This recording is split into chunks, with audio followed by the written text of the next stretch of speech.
자, 이제 앞에 화면 또 보겠습니다. 문제 혹시 어려웠나요?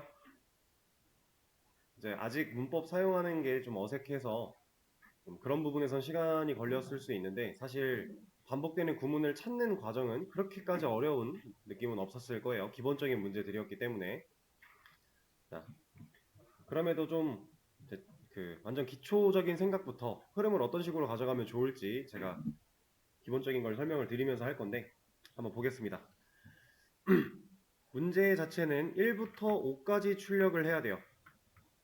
당연히 출력문 5개 쓰는 문제를 출력문을 5개 쓰는 방식으로 문제를 풀라고 하는 건 아니겠죠? 우리가 이제 반복문이라는 걸 배웠으니까 반복문을 활용해서 출력을 해볼 건데, 자, 하나의 출력문 코드를 가지고서 5개의 출력 결과를 내야 돼요.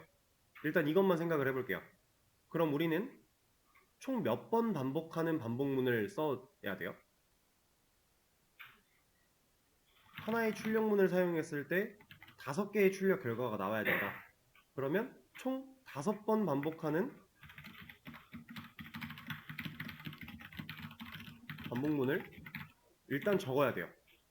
그럼 우리가 배웠던 개념 활용해서 일단 적어볼까요? int i는 1. 여기서 말하는 i는 그냥 변수 이름이고요. 사실 이런 이름으로 써도 전혀 상관은 없습니다. 근데 보통 반복문에서 사용하는 이 초기값이나 이런 녀석들의 이름은 i, j, k 이런 식으로 많이 만들어요. 그거는 나중에 우리가 그래도 객체라는 개념을 배웠을 때좀 그나마 이 i라는 녀석이 왜 나타났는지 어느 정도 유추할 수 있는 부분이 있겠지만 일단은 그냥 변수다. 초기값 1로 설정을 했고요. 그 다음에 y 반복문을 써줘야겠죠? 기초 문법부터 적어보는 겁니다. 1부터 총 5번을 반복하게 하려면 제일 쉽게 갈 수 있는 방법이 i가 1씩 증가하면서 5까지 가게끔 만들어주는 거겠죠? 자, 여기에 사용하는 부등호 같은 경우는 이렇게 적어도 똑같은 얘기입니다. 왜냐면 우리가 지금 사용하고 있는 i라는 변수가 int, 정수형이니까 정수는 6보다 작다라고 했을 때 5까지인 걸 우리가 알 수 있잖아요. 컴퓨터도 그걸 알고 있으니까 이렇게 쓰나 결국 같은 반복 횟수를 가질 것이다. 이러면 i가 1부터 1씩 증가하면서 총 5번 반복하는 반복문을 써준 거예요. 물론 이런 식으로 갈 수도 있어요. 이거 몇 번 반복하는 반복문이에요?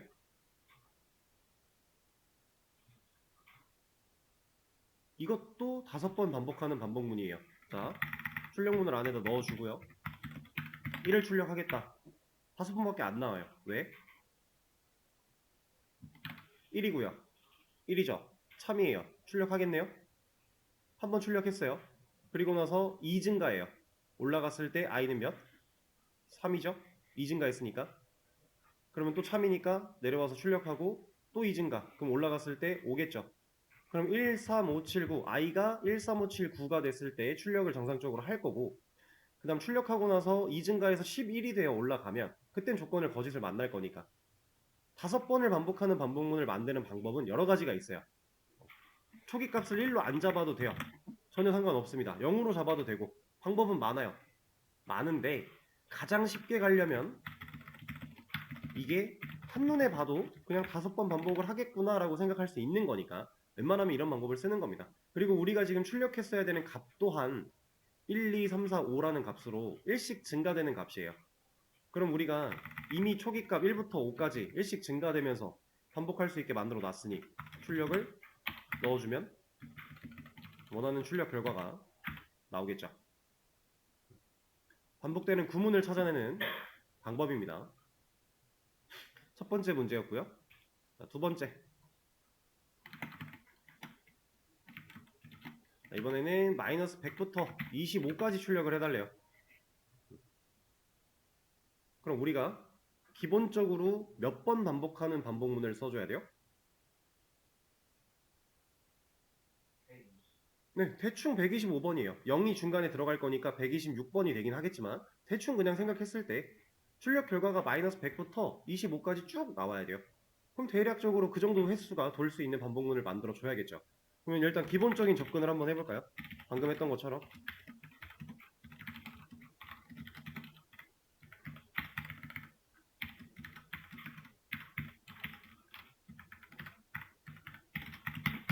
이러면 i가 1부터 126까지 1씩 증가하면서 총 126번 반복하는 반복문을 적어준 거예요.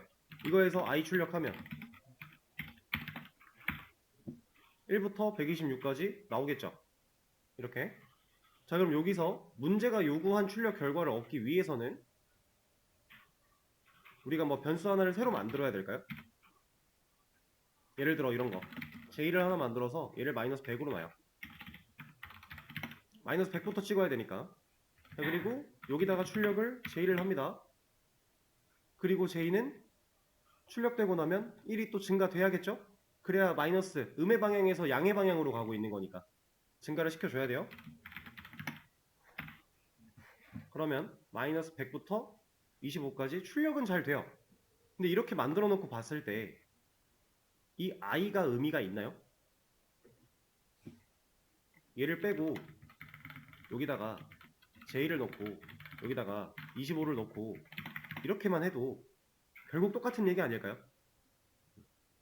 어차피 초기값 마이너스 100이라고 하는 기준점부터 25라고 하는 조착지, 종착지까지 1씩 증가하면서 가는 거예요. 그러면 코드를 이런 식으로 작성을 해도 똑같은 결과가 출력이 되겠죠. 그렇죠? 다만 이 반복되는 구문을 생각하는 과정에서 처음에 떠올리기가 쉽지 않다면 여러분들이 기초적인 몇 번 반복을 해야 되는가부터 시작을 해서 차근차근 이렇게 단계를 밟아 넘어오시는 게 처음에는 이해하기가 편할 거다 라는 얘기를 하고 있는 건데, 이제 이런 모습을 봤으니까 문제를 딱 보면요, 어디부터 초기값이에요. 어디까지 종료 조건입니다. 그렇게 활용하시면, 그렇게 생각하시면 이해가 편해요. 근데 물론 우리가 반복문을 사용해서 이러한 결과를 출력하는 일은 실제 코드를 작성할 땐 딱히 없어요. 근데 지금 이제 반복문을 숙달해 나가는 과정에서 기본적인 체크를 해보는 과정이니까. 자, 다음 문제 또 가겠습니다. 이번에는 아래랑 같이 출력을 해야 되는데 단을 곱하기 1000까지, 근데 곱하는 순서를 거꾸로 그래서 8 곱하기 1000은 8000부터 8 곱하기 1은 8까지 쭉 나오게끔. 그럼 몇 번 반복해야 돼요? 1000번 반복해야죠. 우리가 1 곱하기 1부터 곱하기 1000까지 다 돌아야 되니까 1000번 반복하는 반복문 써주면 돼요. 근데 지금 단변수랑 i변수 활용이 되고 있고, 이제 방금 전에 우리가 초기값과 종료 조건에 대한 그 응용 방식을, 활용 방식을 배웠으니까 한번 바로 가볼까요?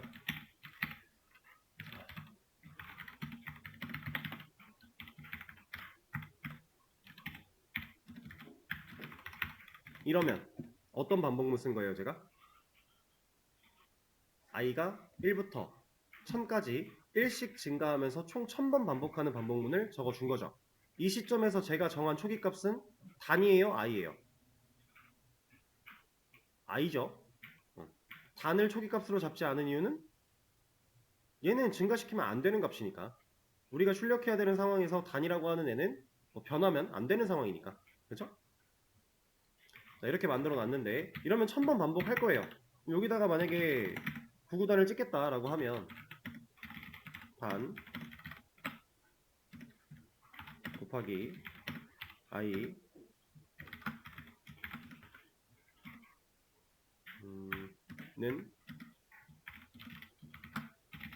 단 곱하기 i 이런 식으로 활용을 할 수가 있겠죠? 그럼 9구단이 나올 겁니다. 근데 문제는 우리가 문제에서 요구했던 조건, 곱하는 순서를 거꾸로 해달라는 이 조건을 아직 충족을 못한 거죠. 자, 그럼 이 조건을 충족하기 위해서는 1부터 1000으로 순서대로 내려갈 게 아니라 1000부터 1로 반대로 가야 되는 거니까 누굴 건드려야 돼요? 초기값과 종료 조건을 바꾸면 돼요. 이렇게. 여기서 중요한 거, 방향이 바뀐 거죠. 제가 1부터 1000으로 가면 얘는 양의 방향으로 간 거예요. 오른쪽으로 간 거니까. 근데 1000부터 1로 가면 음의 방향으로 가는 거죠. 그럼 부등호 신경 써주셔야 되고요.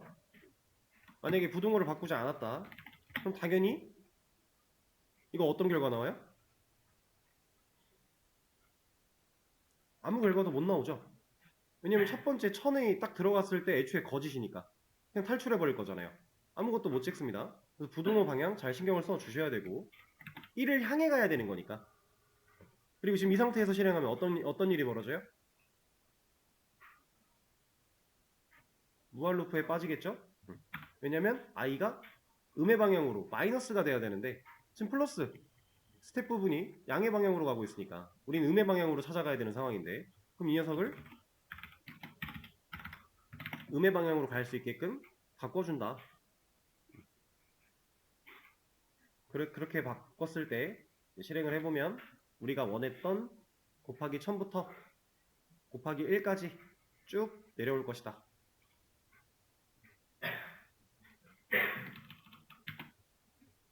이렇게 이제 기본적인 반복문에 대한 문법 활용입니다. 아주 심플한 문제들이었고요. 이 녀석을 하기 전에 이거부터 해볼까요? 자, 우리가 맨 처음에 자바 출력문 배울 때요. 프린트 ln이라고 하는 녀석이 하나가 있었고 프린트 f라고 하는 녀석도 하나 있었어요. 프린트 f는 ln과 뭐가 달랐죠? 출력하고 나서 줄바꿈을 하냐 마냐라는 차이가 있었어요. 그게 가장 도드라지게 눈에 띄는 둘의 차이였는데 그거 말고도 또 다른 차이가 있다라고 했었고 그거에 대해서 제가 뭐 제대로 설명드린 적이 없는 상태로 지나왔었는데 이제 한번 배워볼 거예요. 왜냐면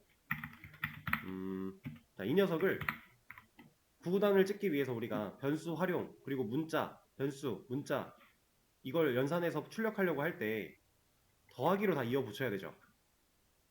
이런 식으로 이래야 얘가 값으로 치환되고 숫자니까 문자로 변환되고 그리고 문자 더하기 문자는 이어붙이기가 돼서 우리가 원하는 이런 결과를 뽑아주는 거잖아요.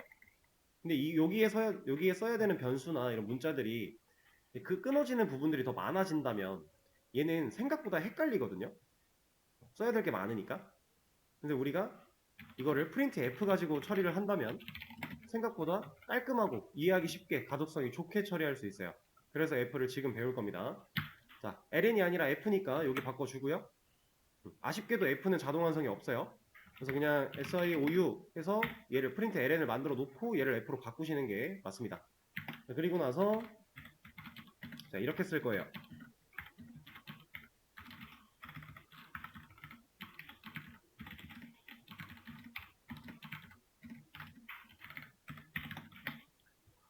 자, 지금 화면에 보고 계시는 이 프린트 f로 작성한 부분과 프린트 ln으로 작성된 부분이 완벽하게 똑같은 출력문을 보여줘요.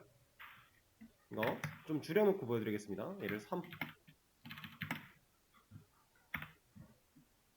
둘이 똑같죠? 얘가 ln으로 나온 거고요. 순서상 얘가 f로 나온 거예요.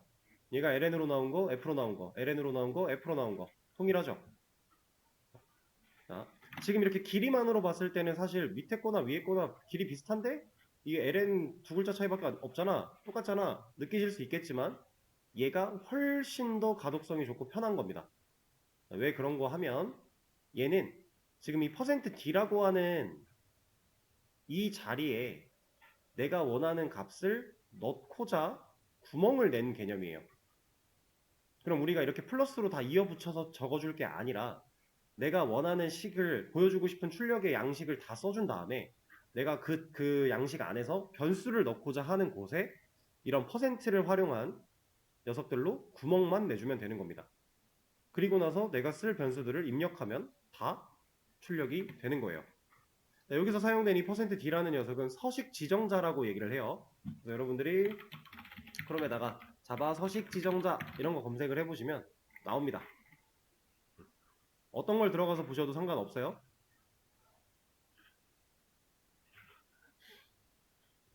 자, 이런 식으로 이제 서식 지정자가 정해져 있는데요. 지금 방금 전 제가 코드에서 사용한 건 %d였죠. %d라고 하는 이 녀석은 int 타입의 데이터를 넣기 위한 구멍이에요. 그리고 %f라고 하는 녀석도 있는데 얘는 실수형 데이터를 넣기 위한 구멍 뚫을 때 쓴다. 그리고 %s 들어가 있죠. 얘는 스트링 문자 열을 의미하고요. %c 캐릭터 문자라고 하네요. 얘네 둘은 다른 거죠. 스트링이라고 하는 문자 열 타입과 캐릭터라고 하는 기본 자료형 타입은 다른 거예요. 그리고 뭐 %5도 있고 x도 있고 %2개도 있고 %n도 있고 있지만 여러분들이 여기서 생각하셔야 되는 거는 다 버리고 이것도 필요 없어요. 이 %d랑 %s 정도만 아시면 됩니다. 실제로 우리는 출력에서 뭔가를 보여주려고 할 때 이 두 가지 경우를 제외하고는 딱히 없을 거니까 아주 가끔 f를 쓸 수도 있겠지만 굳이 그렇게 많이 쓸 일은 없을 것이다. 그리고 이 f 같은 경우는 한 가지만 추가적으로 말씀을 드리자면 실수형 문자이기 때문에 소수점 자릿수를 우리가 정할 수 있어요. 이 %f라는 녀석 앞에다가 뭐 0점 몇 이런 식으로 해서 자릿수를 정해주면 내가 원하는 소수점 자리까지 끊어서 보여주는 것도 가능은 합니다. 실제로 쓸 일이 많이 없으니까 %d와 s 정도만 잘 아시면 된다 라는 개념인데 자, 이거 어떻게 동작하는지 한번 볼 거예요. 제가 출력하고자 했던 양식은 이 구구단의 양식이죠. 숫자 곱하기 숫자는 얼마다 라고 하는 이 양식을 보여주고 싶었어요. 근데 이 숫자 부분들에 해당하는 내용이 다 변수 처리가 돼야 되니까 구멍을 3개를 내는 겁니다. 첫 번째 단수, 그 다음에 곱해질 수, 그 곱한 연산의 결과 그래서 구멍을 3개를 내는 거고요. 제가 뒤에다가 변수를 3개를 적어놨죠. 여기서 말하는 3개라는 건 변수 하나, 그러니까 값으로서 하나의 값, 이 연산의 결과 하나의 값을 의미하고 있는 거예요. 그래서 이렇게 써주면 얘가 어떻게 동작을 하냐. 자, 첫 번째로 온 변수가 첫 번째 구멍에 꽂혀요. 두 번째로 온 변수가 두 번째 구멍에 꽂혀요. 세 번째로 온 값 부분이 세 번째 구멍에 꽂힙니다. 이거는 무조건이에요. 내가 원한다고 얘네 둘을 위치를 바꾸질 못해요. 만약에 제가 이렇게 적었다면 이렇게 적었는데 나는 이 i가 두 번째 자리에 들어갔으면 좋겠어. 불가능하다는 얘기예요. 이렇게 적었으면 얘는 무조건 세 번째 구멍에 빨려 들어갑니다. 이건 우리가 정할 수 있는 게 아니에요. 우리는 그래서 구멍을 내놓은 순서에 맞게 내가 원하는 값들을 적어줘야 돼요. 이건 무조건입니다. 만약에 이렇게 했다. 전혀 다른 결과가 나오는 거예요. 바뀐 거 보이시죠? 이런 식으로.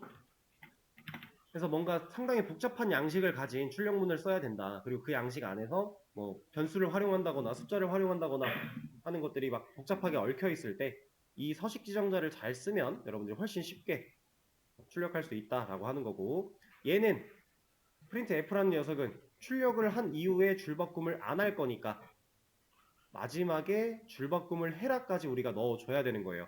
만약에 얘를 안 했다 그러면 얘는 한 줄로 나옵니다. 이러면 우리가 원했던 결과랑 좀 다른 형태가 되는 거니까, 그죠? 그래서 이 줄바꿈까지 넣어주는 거예요. 이 줄바꿈 부분은 당연히 이런 데 들어가면 안 됩니다. 내가 출력하고자 하는 보여주는 그 문자의 끝자락에 넣어주시는 게 맞아요. 만약에 얘가 여기 들어가 있다면 줄바꿈이 이상한 데서 되는 거예요. 아시겠죠? 자, 그리고 한 가지 더 말씀드릴 게 있어요. 이건 이제 printf를 사용하다 보면은 종종 보실 수 있는 에러 상황을 만들어서 좀 보여드릴 건데, 이거는 이렇게 해볼까요? 어차피 그리고 이 값 부분에는 무조건 변수를 써야 된다도 아니에요. 이거 그냥 이렇게 값을 넣어도 돼요. 치환할 수 있는 이 구멍에 꽂을 수 있는 값만 나오면 됩니다. 근데 우리가 보통 이 값을 변화를 줄 거면 변수를 써야 되기 때문에 변수를 활용을 하는 거지, 그냥 이렇게 값으로서 놔도 상관이 없다. 그리고 이제 보여드릴 거예요. 하나는 이렇게 해볼까요?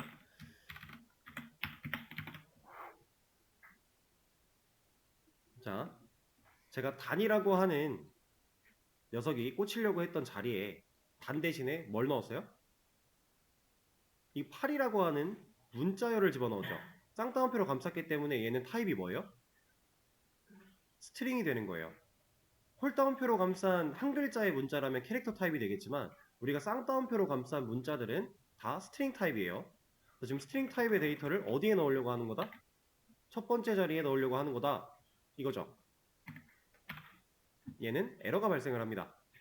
근데 에러가 나오긴 나왔는데 우리가 봤던 에러 상황과 살짝 달라요. 뭐가 다르죠? 자, 일단 빨간색 에러가 있나요? 없죠. 빨간색 에러가 났다라는 건 실행할 수 없는 상태야, 컴파일 에러야 라고 하는 거였고, 우리가 뭔가 그거를 무시하고 실행 버튼을 눌렀을 때 이거 문제 있는데 강행할까? 라고 물어보는 창이 하나가 있었죠. 그래서 우리가 프로시드라는 걸 눌렀어야 되는데, 지금 얘는 빨간색 에러가 없는 상태인데다가 그런 프로시드를 물어보지 않아요. 근데 에러는 발생을 했죠. 그래서 스위치랑 노가 나왔을 때 우리 노 누르기로 했었어요. 노를 눌러보면, 자, 여기에 이제 exception이라고 하는 단어가 나오면서 illegal format conversion exception이라는 에러 내용이 나왔습니다. 자, 우리가 그동안에는 이제 에러라고 하는 녀석을 봤고요. 그다음 노란색 줄로 말하는 워닝이라는 녀석을 봤었는데, 얘네 둘과 이 exception은 다른 거예요. 자바를 이제 가지고 뭔가를 만들다 보면은 여러분들이 대처할 수 있는 문제, 오류 상황이 세 가지가 있어요. 아까 우리가 그동안 봐왔던 빨간색 에러, 컴파일 에러라고 하는 그 빨간색 녀석은 아예 그냥 에러고요. 그리고 노란색 줄로 그어져 있던 경고, 알림, 얘는 워닝이에요. 워닝. 지금 보고 있는 이 exception이라고 하는 얘는 예외라는 녀석입니다. 이 exception. 얘는 예외인데 자바에서는 이 예외 처리가 생각보다 중요한 개념이기도 한데, 우리가 지금 당장 예외 처리까지 배울 건 아니고요. 이 exception이란 녀석은 어떤 종류의 오류냐, 에러냐, 얘는 해봤는데 안 되더라예요. 느낌을 그렇게 생각하시면 돼요. 그러니까 애초에 문법상 뭔가 에러가 있지 않아서 컴파일은 가능해, 내가 생각했을 때 이게 지금 당장 도드라지는 문제가 있진 않아 라고 생각해서 빨간색 에러를 안 보여주고 있는 건데, 실제로 실행을 했을 때에는 이거 해봤는데 안 되더라? 라고 우리한테 알려주는 겁니다. 그게 exception이에요.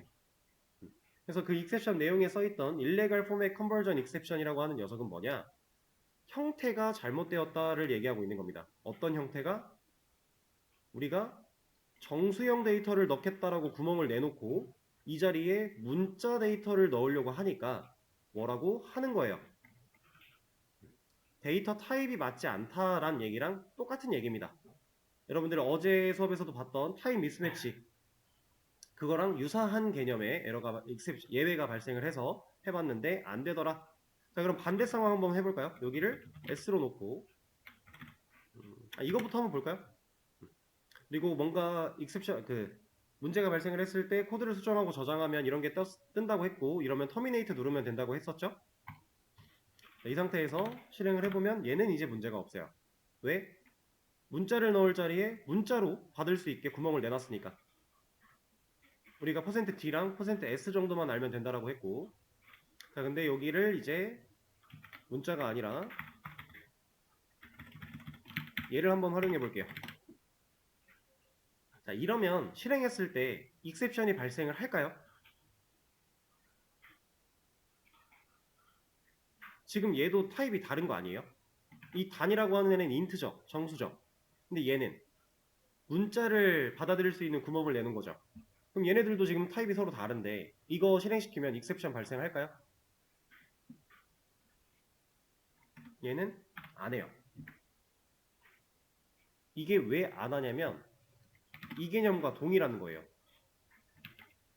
자바가 판단했을 때 이 녀석을 문자로 바꾸는 건 가능해 라고 알아서 바꾼 겁니다. 문자만 들어갈 수 있는 구멍을 내놨지만 이 녀석이 아무리 정수여도 이 정수가 문자로 치환되는 게 가능했죠. 우리 실제로 그래서 이 값이 8로 치환되면 얘가 문자로 변형될 거고 이어 붙여진다, 이런 개념을 배웠어요. 이거랑 같은 맥락입니다. 그래서 이 경우에는 허용이 된다. 허용은 되지만 사실 명확하게 써주는 게 좋은 거고요. 근데 이 반대 개념, 정수밖에 못 들어가는 구멍을 내놓고 문자를 넣으려고 하면 그 문자가 실제로 정수로 변환하는데 문제가 없었음에도 불구하고 안 된다. 이거는 이제 여러분들이 나중에 배우시게 될 오토캐스팅 형변환에 대한 얘기예요. 자바가 판단했을 때 자기 스스로 개발자한테 의도를 묻지 않고 스스로 형태를 변환시켜도 문제가 전혀 없는 상황일 때는 자바가 알아서 형태를 변환시켜 줍니다. 그거에 관련된 내용이에요. 이것도 나중에 한 번 더 얘기가 나올 거니까. 자, 그럼 앞으로 뭔가 구구단을 찍으려고 할 때 여러분들 LM 가지고 해도 되고 F 가지고 해도 되고 편한 걸로 하시면 됩니다. 근데 둘 다 쓸 줄 아는 게 좋은 거니까 잘 사용법을 잘 익혀두시기만 하면 돼요. 그러면 다음 문제 또 넘어가 보겠습니다.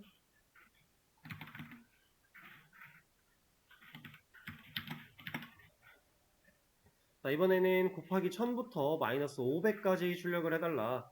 대략적으로 한 1501번 반복되는 반복문이 필요한 건데 제가 자꾸 1일씩 늘리는 이유가 중간에 0이 찍혀야 돼서 그런 거예요. 정수는 0을 포함하는 거니까. 사실 뭐 어려울 게 없죠? while문 적어주고요. 조건에다가 초기값 1000부터 어디까지? 마이너스 500까지. 그리고 i는 음의 방향으로 가야 되니까 넣어주고요. 여기서 출력문 F로 써볼게요. %d 곱하기 %d는 %d 줄바꿈 넣어주고 단 i 단 곱하기 i 이러면 끝났죠. 8 곱하기 1000부터 8 곱하기 마이너스 500까지 연산의 결과는 어차피 컴퓨터가 하는 거니까 이거는 틀릴 수가 없어요. 우리가 확인해 볼 필요도 없는 거고요. 이거는 이렇게 초기 값을 어떻게 잡을 것이냐, 종료 조건을 어떻게 잡을 것이냐, 그리고 그 문제 상황에 맞게끔 내가 음의 방향이냐 양의 방향이냐 따져서 부등호 선정과 스텝의 방향 선정, 중요한 그런 것들을 연습하기 위한 기본적인 문제였어요. 자, 일단 여기까지 반복문에 대한 기본적인 걸 딱 해본 건데 내용 괜찮으실까요? 이게 만약에 어렵게 느껴지신다면 오늘 수업 끝나고 나서 직접 눈으로 한 번씩 그냥 뭐 종이에 옮겨놓고 펜으로 하셔도 되고요. 아니면 눈으로 쫓아도 되고요. 아니면 뭐 아니요, 그 두 가지 방법을 사용해서 한 번만 이 반복문의 흐름을 한번 짚어보세요. 개념 자체는 똑같아요. 그냥 그 조건식이 참일 때 반복한다. 조건식이 거짓을 만나면 빠져나온다. if랑 다른 건 이거밖에 없으니까 천천히 돌려보시면 충분히 이해할 수 있습니다. 자, 그리고 이것도 하나 배워볼 거예요. 이 내용 잠깐 빼고. 자, 이제 조건문이고 반복문이고 둘 다 적용이 가능한 부분인데 한번 예상을 해보세요.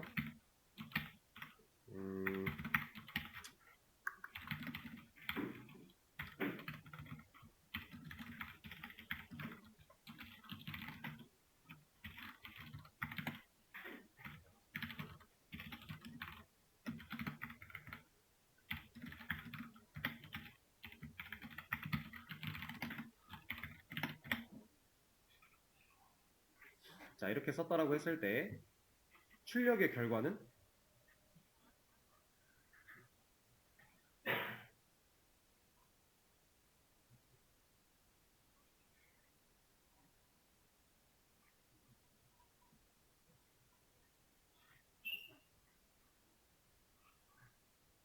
얘는 1 하고 1, 2, 3 네 줄이 나오면 되겠죠?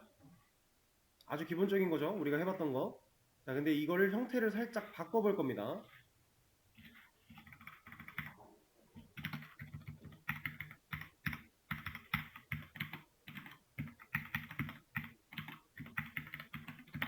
자, 얘를 한번 예상을 해보실래요?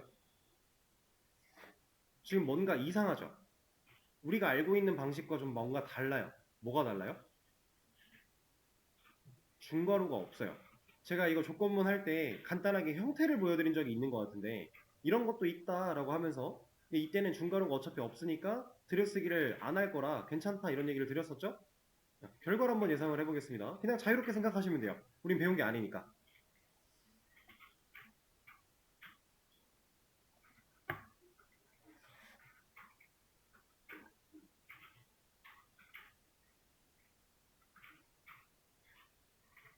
자, 이 녀석은 무한루프에 빠지게 됩니다. 자, 왜 그런지 한번 볼까요? 얘는 동작하는 방식은 사실 똑같아요. 이게 지금 중괄호가 이렇게 들어있는 개념이에요. 근데 이 중괄호를 지금 생략이 가능해서 생략을 한 거거든요. 얘가 동작하는 원리 볼게요. 저 일단 if를 만났으니까 조건문이 왔네? 그럼 조건 봐야지. 이건 똑같아요. 조건 봅니다. 참이죠. i 1이었으니까. 그럼 얘를 해요. 이거 중괄호 안에 감싸져 있는 거랑 같은 의미라고 했어요. 그리고 얘 중괄호 여기 있다는 거랑 똑같은 거였으니까 끝나고 없죠 이제 코드. 그럼 빠져나와야죠. 그럼 얘를 만납니다. 반복문이네? 그럼 얘 해야죠. 해요. 1. 참이네? 이거 출력하겠죠. 그럼 1 나오겠네요. 자, 그리고 나서 뭔가 우리는 스텝을 적어준 것 같은데 이 스텝이 제대로 적용이 됐다면 얘가 무한루프에 빠지면 안 되는 거잖아요. 그렇죠? 근데 얘가 무한루프에 빠졌다라는 건 지금 이 스텝을 만나지 못했다라는 얘기입니다. 코드가. 이게 왜 이렇게 동작을 하냐? 자, if문으로 이렇게 써져 있는 거랑 방금 전에 중괄호가 없던 이 상황이랑 동일한 코드인데 이거는 이 조건이 참일 때 실행해야 되는 코드가 딱 하나일 때만 가능한 거예요. 예를 들어서 코드가 두 줄이 됐어요. 이러면 실행해야 될 게 이거 하나, 이거 하나죠. 왜냐면 전 마침표를 찍었으니까. 이 한 줄의 코드랑 이 한 줄의 코드는 다른 코드잖아요. 똑같은 내용을 담고 있지만 다른 코드예요. 이 상태에서 중괄호를 빼볼게요. 이러면 실제로 실행되는 모습을 봤을 때에는 사실상 둘 다 그냥 출력이 되는 건데, 자, 제가 이 조건을 이렇게 빼보겠습니다. 그럼 이제 이 if문은 거짓이죠. 그러면 출력문이 하나밖에 안 나와요. 이게 동작한 원리는 이런 겁니다. 지금 이 중괄호가 생략할 수 있는 건 딱 여기까지예요. 그럼 이 녀석은 아예 조건문과 별개의 코드가 되는 겁니다. 줄바꿈을 하지 않고 가독성이 깨져 있는 상태일 것 뿐이지 사실상 이렇게 쓰여져 있는 코드랑 별반 다르지가 않은 거다라는 얘기예요. 실행해야 되는 코드가 딱 한 개까지만 생략이 가능한 거니까. 그래서 이렇게 동작을 하는 건데 이 녀석도 그래서 무한루프에 빠진 겁니다. 여기까지는 while문 안에 종속이 되어 있는 중괄호 안에 감싸져 있는 거랑 동일한 역할을 해요. 그래서 출력을 합니다. 근데 얘는 아예 이 while문과 별개의 코드처럼 취급을 받는다라는 거죠. 그러면 while문 안쪽에서 스텝으로 뭔가 그 값에 대한 변화를 못 줬기 때문에 이 조건은 영원히 참이될 것이고 얘를 아예 못 만나는 거예요. 그렇게 동작하는 원리입니다. 실제로 이 중괄호를 생략하는 방식은 실무에서도 많이 쓰여요. 코드가 이제 간결해지고 가독성이 깔끔해지는 것 때문에 진짜 간단한 조건을 가지고 따져볼 때 많이 씁니다. 이런 식으로. 근데 안 써도 돼요. 내가 이걸 써서 오히려 헷갈리다 그럼 쓰지 마세요. 근데 이런 방식으로도 가능하다라는 걸 알려드리는 거고, 만약에 자바로 짜여져 있는 코드를 봤는데 이런 식으로 되어 있는 게 있다면 이제 이해는 할 수 있어야 되니까 그래서 설명을 드린 겁니다. 이런 문법도 가능하다.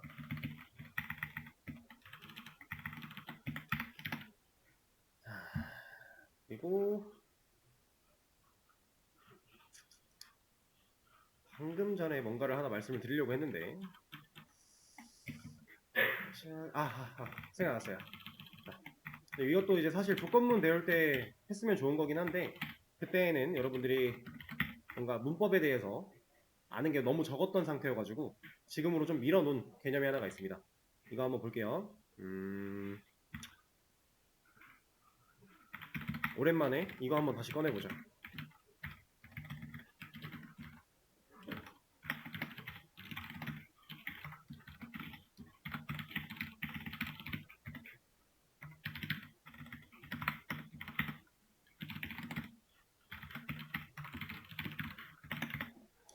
자, 제가 지금 작성한 코드는 어떤 걸 하고자 하는 코드예요? age라고 하는 변수가 가진 값에 따라서 성인이면 성인이라는 출력문을, 미성년자면 미성년자라는 출력문을 보여주고 싶은 상태죠. 자, 그러면 이 성인이라는 개념과 미성년자라는 개념은요, 사실 완벽한 이지선다죠. 두 가지 경우를 제외하고 다른 경우가 있나요? 둘 다 만족할 수 있나요? 없죠? 나이에 따라서 지금 20살이라고 하면, 이게 20이라고 하면 얘는 무조건 성인이잖아요. 그쵸? 이걸 if를 한 덩어리로 묶지 않고 따로 뺐다라고 해도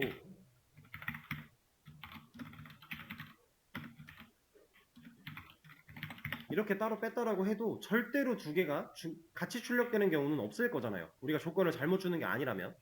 그럼 이 녀석은 완벽한 이지선다가 되는 건데, 자, 완벽한 이지선다일 때 우리가 쓸 수 있는 방식 중에 제가 좀 전에 했던 이 else라고 하는 거, 이 조건을 봤는데 이게 아니야? 그럼 그 밖에 모든 건 얘로 해 라는 방식이 하나가 있어요. 이건 우리가 배운 거죠. 이거 말고 더 간단하게 쓸 수 있는 방식이 하나가 있어요. 뭐냐면 이거는 이렇게 한번 해볼까요?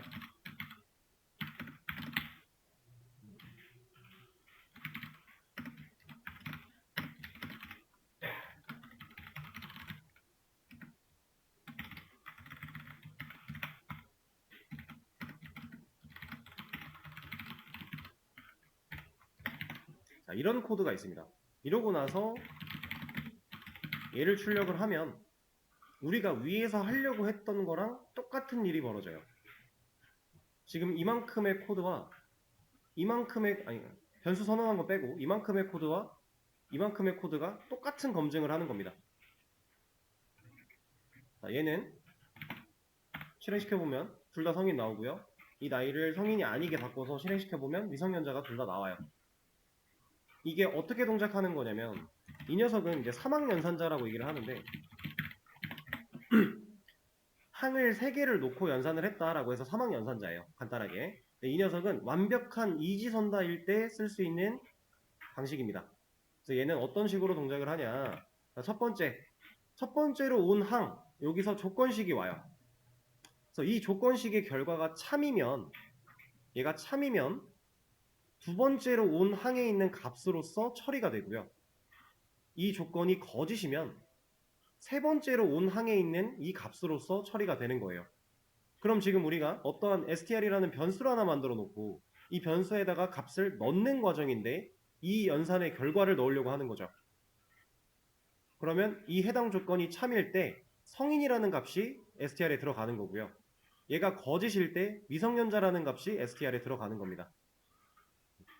그래서 완벽한 이지선다를 골라낼 때에는 이런 식으로 사망연산자를 쓸 수도 있다. 이것도 그냥 사실 이렇게 바로 넣어도 얘는 바로는 못 넣는군요. 바로 넣어도 쓸 것 같은데 할 수 있는 방법이 있는데 그냥 이런 식으로 보여드릴게요. 그렇게 사망연산자 처리 이지선다일 때 사용 가능. 만약에 조건이 하나라도 더 필요하대요. 여기 중간에 else if가 필요한 상황이래요. 이걸로 못해요. 이런 개념이 또 있습니다. 자, 그러면 얘는 됐고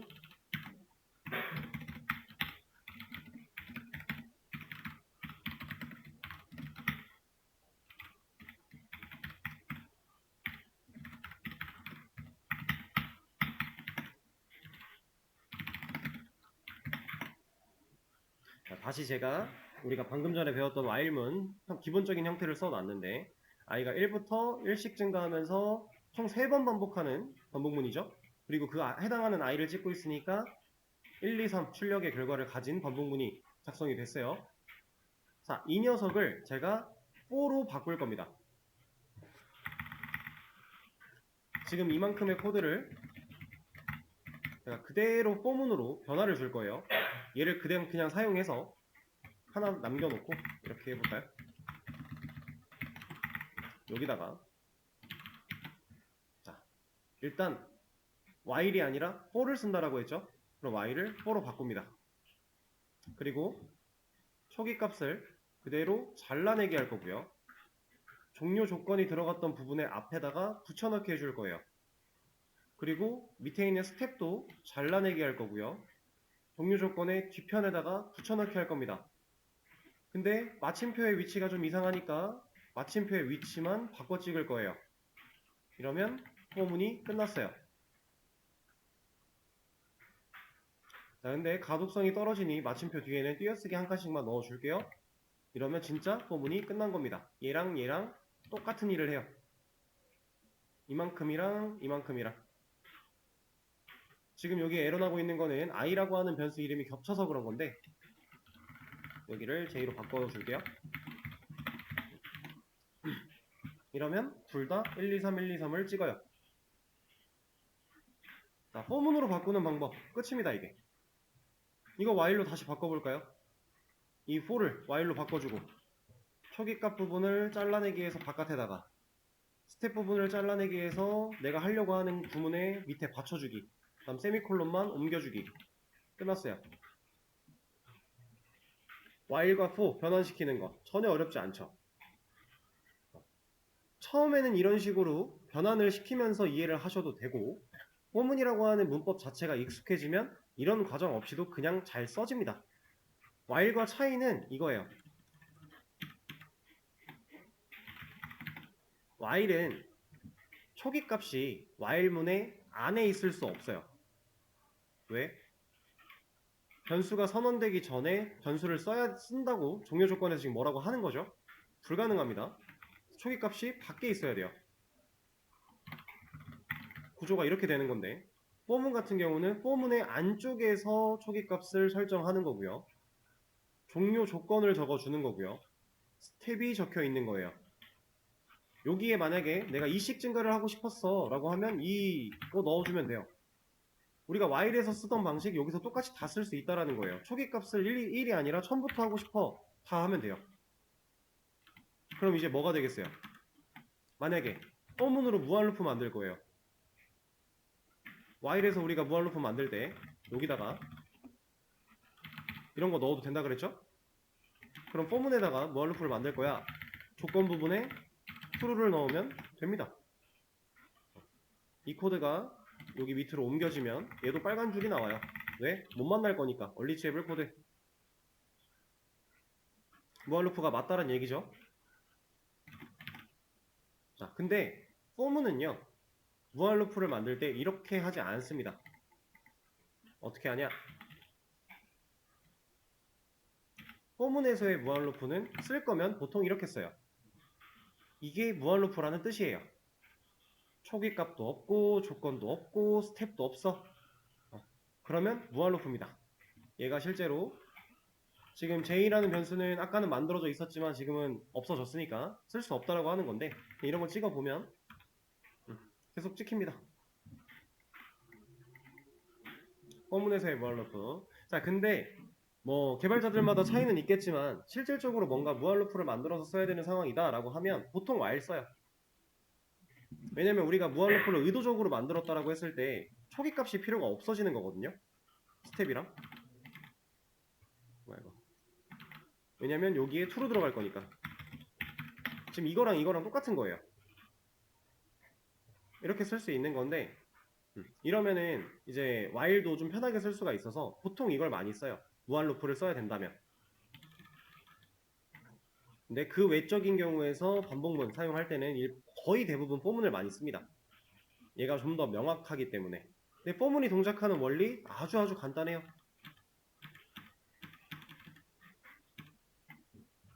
자, while 같은 경우는 조건 보고 실행하고 스텝 밟은 다음에 이렇게 올라가죠.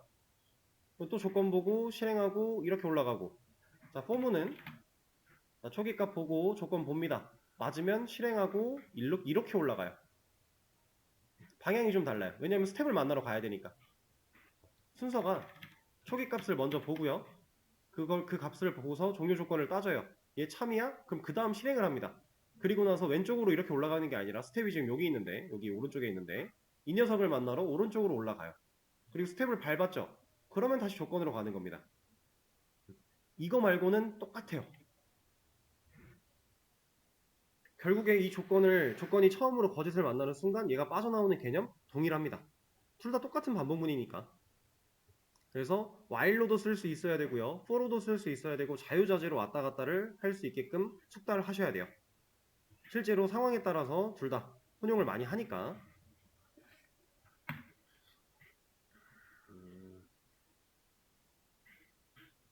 네. 폼은 간단하죠? 어려울 게 딱히 없습니다. 그러면 이제 이 개념을 활용해서 다음 시간에도 문제를 몇 개 열어서 풀어보는 시간을 드려보도록 할게요. 일단 쉬는 시간을 가지겠습니다.